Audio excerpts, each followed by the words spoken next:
2 3 4 5 6. என்ன இது? நம்ம பிள்ளைக்கு ஏதோ கிறுக்கு பிடிச்சிருச்சா? நேத்தான் ஊர்ல இருந்து வந்தோம். வர வழியில காத்துக்கிற போது அண்டிருச்சோ இப்படி தனியா கையை காலை ஆட்டிக்கிட்டு இருக்கா. அடி திவ்யா, சவன் சொல்லுங்கம்மா. என்னடி தானா கையை கால ஆட்டிட்டு நிக்க? அது பப்பரப்பான விரிச்சிட்டு வேற நிக்க. நான் வத்த கத்தல் எதுவும் காய போட்டிருந்தேன். சோளக்காட்டு பொம்மைக்கு வேற ஒன்னு நிக்க வைக்கலாம் போலயே. அப்படியே சோளக்காட்டு பொம்மை மாதிரி கிடக்க. நான் ஒன்னும் சும்மா கையை கால ஆட்டிட்டு நிக்கல. நான் யோகா பண்றேன், எக்ஸசைஸ். அடி எதா இருந்தாலும் சொல்லிட்டு பண்ணு. நான் கூட ஏதோ ஊர்ல இருந்து வரப்ப காத்து கறப்ப ஏதோ அண்டிருச்சோன்னு நினைச்சேன். சரி அதெல்லாம் இருக்கட்டும். இந்த கடைக்கு போயிட்டு வா. அம்மா நானே எக்ஸசைஸ் செஞ்சுட்டு கிடக்கேன், நீங்க என்ன டிஸ்டர்ப் பண்ணாதீங்க.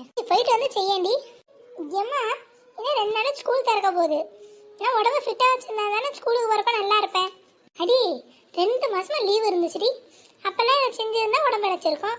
கடைசி 2 நாள் செஞ்சு எப்படி உடம்பு ஃபிட்டா வச்சுக்கிறது? அதெல்லாம் நடக்கிற காரியம் இல்லை. கடைக்கு போயிட்டு வா, அது ஒரு வாக்கிங் தான். கொடுங்க போயிட்டு வாரேன். அவள் சும்மா தானே இருக்கா, அவளை போக சொல்ல வேண்டியதானே. ஏண்டி வயசுக்கு வந்து பிள்ளை கடை தெருவுக்கு போவாளா? நீ சின்ன பிள்ளை தானே, போயிட்டு வா. ஆமாம், எப்போ பாரு என்ன சின்ன பிள்ளைன்னு சொல்லுங்க. அவளை மட்டும் வீட்டுக்குள்ளே வச்சுக்கோங்க. நோகாமல் நோம்பு கும்பிடுவா. சரி கோவிக்காத, காஃபி கிஃபி எடுத்துகிட்டு வரட்டா, குடிச்சிட்டு போறியா கடைக்கு? எம்மா நானும் டயட்டில் இருக்கேன்ல, நானும் எதுவும் முடிக்க மாட்டேன். ஓ அப்படியா? சரி நான் காலைல பூரி போடலான்னு ஒன்று மாவு வாங்க தான் போக சொன்னேன். சரி நாங்கள் எங்களை வரைக்கும் போட்டு சாப்பிட்டுக்கிறோம். உனக்கு வேணா ஓட்ஸில் கஞ்சி வச்சு தரட்டுமா? நம்ம டயட்டில் இருக்க போது இந்த பூரி ஈரிலாம் செய்யணுமா? சரி ஏதோ ஒரு பூரி அம்மாவா போகிறேன்னு இருக்காங்க. நம்ம இன்னைக்கு ஒரு நாள் மட்டும் சாப்பிட்டுக்குவோம். ஒரு நாள் டயட்டுக்கு லீவ் விட்டா தப்பு இல்லை. இந்தா தனியாக பேசிகிட்டு இருக்காம அப்போ வாங்கிட்டு வா. நான் போய் உனக்கு ஓட்ஸ் கஞ்சி ரெடி பண்ணுறேன். நில்லுங்க. சரி உங்களுக்கு எதுக்கு சிரமம்? ஏன் ஒத்த ஆளுக்காக தனியாக நீங்கள் ஓட்ஸ் கஞ்சி வேற வைக்கணும்? அதெல்லாம் ஒன்றும் வேணாமா, நீ செய்கிறதே நான் சாப்பிட்டுக்கிறேன். ஏண்டி நீ தான் டயட்டில் இருக்கேன், எக்ஸசைஸ் செய்கிறேங்கிற, எப்படி பூரி சாப்பிடுவேன்? வேணாம் எனக்கு ஒன்றும் வேலை கிடையாது. கஞ்சி தான் 5 நிமிஷத்தில் வச்சு போடுவேன். ஓட்ஸ் கஞ்சியாக வைக்கிறேன், நீ அதையே சாப்பிடு. நம்மளாம் எவ்வளோதான் வெளியே போகிறது. ஒருவேளை இந்த மாதிரி வேணும்னு சொல்கிறாங்களோ? என்னடி தனியாக பேசுகிற? ஏம்மா நான் தான் சொல்கிறேன்ல, நான் பூரியே சாப்பிட்டுக்கிறேன். ஓட்ஸ் எல்லாம் ஒன்றும் வைக்க வேணாம். நான் கடைக்கு போயிட்டு வரேன், பூரி ரெடி பண்ணி வைங்க. அதான பார்த்தேன், இவளாவது டயட் இருக்கதாவது. பூரின்னு டயட்டே முடிச்சுட்டு வந்துட்டா. 4 கையை காலாட்டினா உடற்பயிற்சி ஆயிடுமா? வருஷம் ஃபுல்லாக சீடின்னு கேட்க மாட்டான். பள்ளிக்கூடம் திறக்க போதான் முதல் நாள் உட்காந்து செஞ்சுட்டு கிடப்பாங்க. விளையாட்டு பிள்ளை. அப்பாடா ஒரு வழியாக நம்ம வீட்டுக்கு நம்ம ஊருக்கு வந்து சேர்ந்தாச்சு. அங்கங்கே போனாதான் சொந்த வீட்டோட அருமை தெரியுங்கிறது சரியாக தான் இருக்குது. ஆயிரம் சொன்னாலும் மல்லிகாவோட அம்மா நம்மள நல்லா தான் கவனிச்சாங்க. ஒரு வரையும் அவங்களும் நம்மளால சொல்ல முடியாதுப்பா. போனதுலேருந்து வந்த வரைக்கும் தாங்கிட்டாங்க. இடையில இந்த உமா தான் வேண்டாத வேலையெல்லாம் பார்த்துட்டா. சரி அது கிடக்கு, அது ஒரு திருஷ்டி பட்ட மாதிரி கலைஞ்சிட்டு போட்டோம். பஸ்ஸில் வந்தது கை காலெலாம் ஒரே வலியாக இருக்குது. சுடு தண்ணியை போட்டு குளிச்சாலும் சரி வரும். இந்த மல்லிகா எங்கே போனா? காலையிலேருந்து கண்ணிலே படலை. மல்லிகா வரேன். கூப்பிட்டீங்களா? ஆமாம். என்ன முகமெல்லாம் கொஞ்சம் பூரிப்பாக இருக்கு? அம்மா வீட்டுக்கு போயிட்டு வந்ததுனாலையோ? ஐயோ அப்படிலாம் இல்லத்த, சும்மா. சரி எனக்கு பிரயாணம் பண்ணிட்டு வந்தது உடம்பெல்லாம் ஒரே கலப்பாக இருக்குது, அங்கங்கே வலியாக இருக்குது. கொஞ்சம் சுடு தண்ணி போட்டு வை, நான் வந்து மேலே ஊற்றிக்கிறேன். சரிட்ட. இங்கே பேரு கேஸ் அடுப்பில் எதுவும் போட்டுறாது. கேஸ் எப்படி தெரியுமில்ல, வேலை 1000 ரூபா விற்கிது. 4 விறகு பற்ற வச்சு தண்ணி காய போடு, நான் குளிச்சுக்கிறேன். இல்லத்த அடுப்பில் கொஞ்சம் வேலை இருக்குது, காலைல பூரி போடலான் இருந்தேன். அங்கே போனால் லேட் ஆகிடும் பார்த்துக்கோங்க. ஆமாம், அந்த காலத்தில் நாங்கள் அடுப்பில் தான் சமையலே பண்ணுவோம். இப்போ தான் சட்டு புட்டுன்னு சமைக்க கேஸ் அடுப்பு இருக்கேன். ஒரு சுடு தண்ணி காயக்க கூட விறகு பற்ற வைக்க மாட்டேன்னா எப்படி? யார் வீட்டு காசு? உங்கள் அப்பா வீட்டில் இந்த காசு வருது. நான் சொல்கிறத செய்யி, விறகு அடுப்பில் சுடு தண்ணி போடு. எல்லாருமே நீங்கள் சுடு தண்ணியை ஊற்றிக்கலாம். போய் தண்ணியை போட்டுட்டு பூரியை சுடு, குளிச்சுட்டு வந்து சாப்பிடுவேன். கிளவி எனக்கோட நாளைக்கு 4 காலாக இருக்குது. சுடு தண்ணி வேணும்னா பேசாமல் போடுறத குடிக்கணும். அதை விட்டுட்டு விறகுல போடு கேஸில் போடுன்னு உயிர் எடுத்துக்கிட்டு கிடக்கு. என்ன முனமுனக்க? ஐயோ அதெல்லாம் ஒன்றும் இல்லைத்த. சுடு தண்ணி நல்லா சூடாக வேணுமா இல்லை வெதுன்னு வேணுமான்னு நினச்சிட்டு இருந்தேன். நல்லா உடம்பு ஊற்றுற மாதிரி எதமாக வை. சூடு வேணாம் வாரியும் வேணாம், நல்லா மிதமாக வை. ஊற்றிக்கிற ஊற்றுல உடம்புல இருக்க வழியெல்லாம் போயிடணும். சரிங்க அப்படியே பண்ணிடுறேன். போய் வேலையை பாரு. கொஞ்சம் விட்டா நமக்கே அட்வைஸ் பண்ண ஆரம்பிச்சிருவாளுங்க. தண்ணியை காஞ்சாச்சு, அத்தைக்கும் ஒரு தேசம் எடுத்து ஊற்றியாச்சு. சரி ஒரு வாரத்தை சொல்லிட்டு நம்ம போய் பூரியை தேய்ப்போம். கால் கொஞ்சம் நேரத்துக்கு அப்படியே இருக்கட்டும், அப்போ தான் அடுத்தடுத்து எல்லாரும் குளிக்க முடியும்.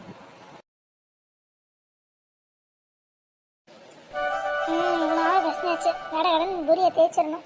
ஒரு கூட்டை சன்லைட் கூடை மூன்லைட் ஒன்றாக சேர்ந்தால் அதுதானே என் வைட். என்னடி காலகாத்தாலே பாட்டும் கீட்டுமா இருக்கு? இன்னைக்கு எது முக்கியமான நாளா?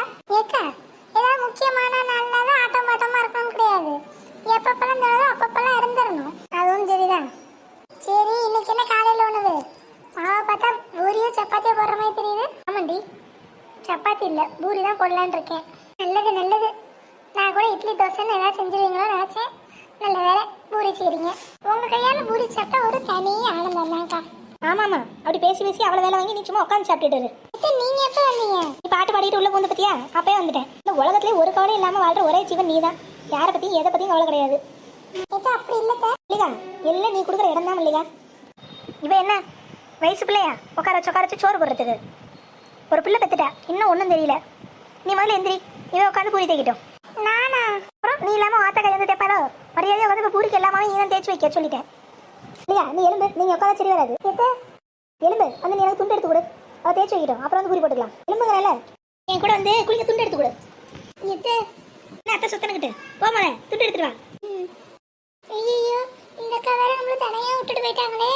அடி அங்கே என்ன பார்வை? இங்கே பாரு பூரி நல்லா ரவுண்டாக வரும். புரியுதா? எனக்கு ரவுண்டா வராது. என்ன வராது? நல்லா என் மூஞ்சி எப்படி ரவுண்டா இருக்குன்னு பாத்துக்க. என் மூஞ்சி மனசுல வச்சுக்கிட்டு தேய். அதெல்லாம் ரவுண்டா வரும். ரவுண்டா அழகா தேய்ச்சி வைக்கணும் சொல்லிட்டேன். நான் குளிச்சுட்டு வந்து பார்ப்பேன். நம்ம வேலை இல்லாம சாப்பிட்டுட்டு போலான்னு வந்தோம். அதனால நம்ம வீட்லயே சமைக்கல. இங்க வந்து இப்படி பூரி தேய்க்கிற நிலமா ஆயிடுச்சு. சரி தேப்போம். எப்பா நல்லா சுடுதண்ணியை தேய்ச்சி ஊத்துனதுக்கு அப்புறம் தான் உடம்பு நல்லா ஃப்ரெஷ்ஷா இருக்கு. பூரி ரெடியா இருக்குன்னு நினைக்கிறேன். போய் என்னன்னு பார்ப்போம். ஐயோ அத்தை வேற வந்துருவாங்க. இன்னும் பூரியை தேய்ச்ச பாட காணோம். நம்ம போனாலும் அத்தை பார்த்துட்டாங்கன்னா கத்துவாங்க. இப்போ என்ன பண்றது? இல்லையா மல்லிகா என்ன மல்லிகா பூரி எல்லாம் ரெடி ஆயிட்டா? அது வந்துட்டேன். மசாலா என்ன அடுப்புல கொதிச்சுட்டு இருக்கோ? தள்ளு. என்ன மல்லிகா அடுப்புல என்ன ஒன்னே காணோம்? இன்னும் பூரி மாவு தேய்ச்சி வரல. என்ன சொல்ற? ஆமாத்தே இன்னும் வரல. நான் தான் போலான்னு பார்த்தேன். நீங்க ஏதாவது சொல்லுவீங்கன்னா நான் இங்கே நிற்கேன். அல்ல எல்லாம் சாப்பிட்றதா இல்லை பட்டி கிடக்குறதா? மணி இப்போவே 9 ஆயிட்டு. எப்போ சோறு போடுறதா ஐடியாலாம் அவருக்கு? நான் என்னன்னு போய் பேசிக்கிறேன். அச்சோ இன்னைக்கு என்ன ஆக போதோ? என்ன அழகா சப்பாத்தி தேய்ச்சிட்டான். நான் கூட ரொம்ப பயந்து போயிட்டேன். இது அல்லவா பூரி? மாமியார் சாயல்லையே இருக்கு. அப்படியே நம்ம மாமியார் பக்கத்துல வச்சா ரெண்டுக்கும் வித்தியாசமே இருக்காது. உமா என்ன நடக்குதுங்க? காத்துக்கிட்டு கிடந்தேன்னா பாத்துக்கோங்க. இங்க பாத்தீங்களா சப்பாத்தி தேய்ச்சிட்டேன். என்னது இது பேர் சப்பாத்தியா? பூரி பூரி. இது என்ன பூரி மாதிரி இல்ல? ஏதோ பில்லி சுடி வைக்கிற பொம்மை மாதிரி இருக்கு. உங்களை நீங்களே அப்படி சொல்லலாமா? இது நான் உங்களை மனசுல வச்சுக்கிட்டு நல்லா வட்ட வட்டமா தேய்க்கலான்னு ட்ரை பண்ண சப்பாத்தி. அப்படியே பாருங்க உங்க கண்ணு வாய் எல்லாம் இதுக்கு மேட்ச் ஆகும். அடச்சி உன்னை போய் நான் சப்பாத்தி பூரி தேய்க்க சொன்ன பத்தியா? ஏன் புத்தி எதையாவது கொண்டு அடிக்கணும். நான் தேய்க்க சொன்னதுக்கு பட்னியா கிடந்துடலாம். தேய்ச்சிருக்கா பாரு சப்பாத்தின்னு சொல்லி சூனிய பொம்மையா. மல்லிகா நீயே தேய்ச்சி போட்டுரு சொல்லிட்டேன். இதுதானடி நான் முன்னமே சொன்னேன். ஏக்கா இனிமே இந்த கிழவி என்கிட்ட வேலை சொல்லும் பூடி. இருந்தாலும் உனக்கு தைரியம் தாண்டி. கிளம்பி போ நானே பூரியை தேய்ச்சிக்கிறேன். ஏக்கா எனி ஹெல்ப்? நீ ஒன்றும் செய்யாதடி. அதான் எனக்கு பண்ற பெரிய ஹெல்ப். கிளம்பு. ஏக்கா இந்த உமாட்ட அன்பா சொன்னா என்ன வேணா செய்வான். ஆர்டர் போட்டீங்க ஒன்றும் ஆகாது. ஏதாவது உதவி என்ன கேளுங்க நான் உங்களுக்கெல்லாம் செய்வேன். சரிம்மா இப்போ எந்திரிச்சு போ. அதான் எனக்கு செய்கிற பெரிய உதவி. எல்லாம் சவத்துக்கு வந்துடுவாங்க. அதுக்குள்ளே நான் சமைச்சு வைக்கணும். அடுப்பில் இருக்க குழம்பு போய் கிண்டி விடு போ. இது மாதிரி நல்ல வேலையெல்லாம் சொன்னால் நான் செய்வேன். அப்படியே ருசி எப்படி இருக்குன்னு பாரு. இதெல்லாம் நீங்கள் சொல்லணுமா? நானே செஞ்சுடுவேன். சீக்கிரம் பூரியை தேய்ச்சி எடுத்துட்டு வாங்க. வரட்டா? யாருக்கிட்ட? இந்த உமா கிட்டேவா? இருந்தாலும் இவளுக்கு தைரியம் தான். இப்படி ஒரு சப்பாத்தியை தேய்ச்சி இதை நம்ம மாமியார் வேற சொல்லிட்டாலே. இந்த தைரியம்லாம் நமக்கு வராதுமா.